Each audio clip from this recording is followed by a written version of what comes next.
Salmo de número 2, e aqui se fala do triunfo do Messias. Esse salmo, parte dele é comentado por Estevão, o primeiro mártir da igreja, e nós nos alegramos em ver como o Antigo Testamento tem grande conexão com o Novo Testamento, e como graciosamente Deus vem revelando ao homem séculos antes aquilo que seria experimentado pelo seu Filho Jesus. Verso 1 diz: Porque os gentios se amotinam e os povos intrigam em vão?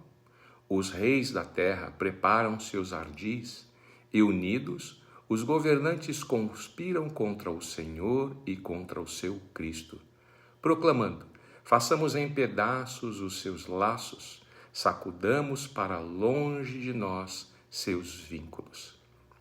Este foi o momento vivido por Jesus diante dos chefes espirituais da nação de Israel em sua época. Tramaram contra Jesus, se levantaram contra o seu ministério, mas do céu Deus teve um sentimento a esse respeito. No verso 4 ele diz: do seu trono celeste o Senhor põe-se a rir e a ridicularizá-los. Veja que Deus, em sua glória e majestade, ao ver a resistência daqueles chefes espirituais, e não só deles, mas do próprio homem, se ri, porque nada vai frustrar o plano de Deus em salvar o homem através do seu Filho Jesus. Nada nos separará do amor de Deus, nem principado, nem potestade, nem o passado, nem o futuro. Nada nos separa do amor de Deus que está em Cristo Jesus.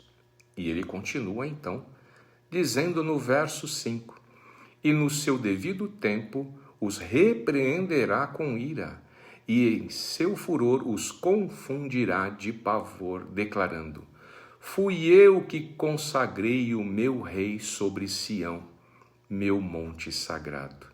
Nós vemos isso também em Atos dos Apóstolos, quando Pedro começa a pregar o evangelho, começa a esclarecer quem era Jesus.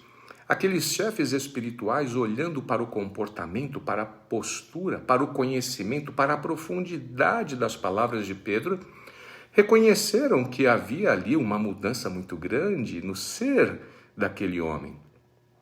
E até se perguntaram: este é aquele indouto, inculto que caminhava com Jesus? Não é este aquele pescador que caminhava com Jesus? Como fala de maneira tão eloquente?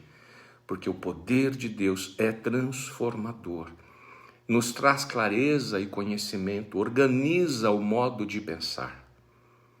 Muito bem, no verso 7, Deus continua afirmando através do salmista: proclamarei o decreto do Senhor.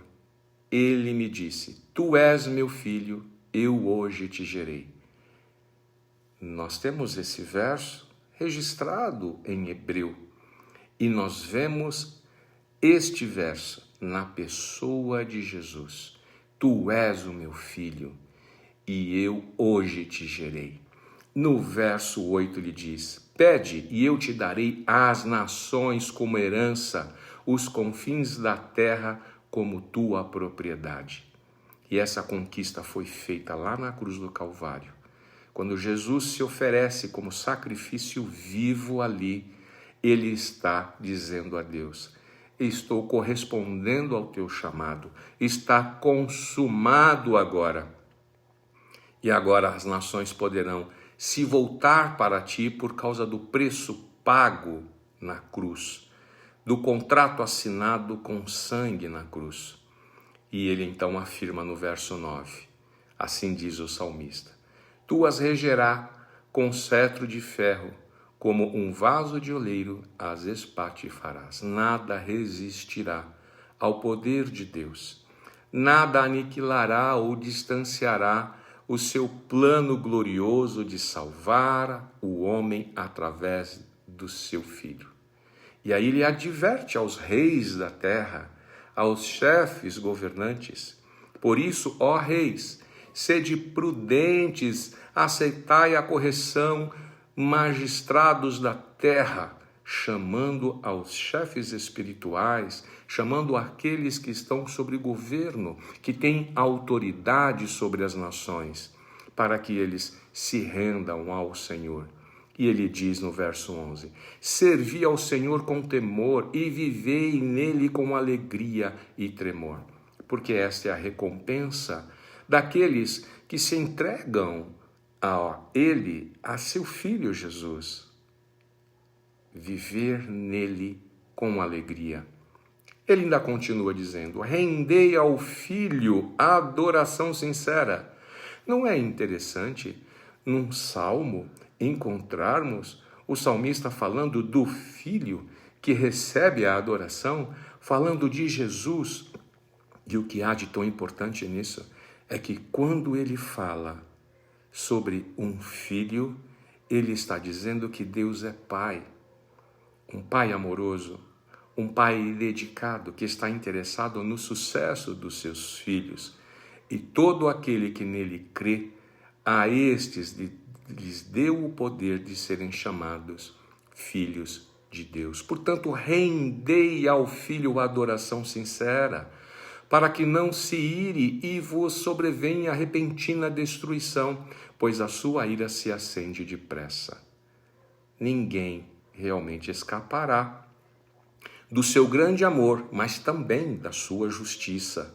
Verdadeiramente felizes são todos os que nele depositam sua plena confiança, porque essa é a aliança que Deus faz para conosco, de nos fazer vencer as adversidades. Ele, como bom pastor, está interessado em nos dirigir, em nos conduzir a pastos verdejantes e a águas tranquilas, que refrigeram a nossa alma, o nosso centro emocional. Este é o Salmo de número 2. E Deus abençoe você.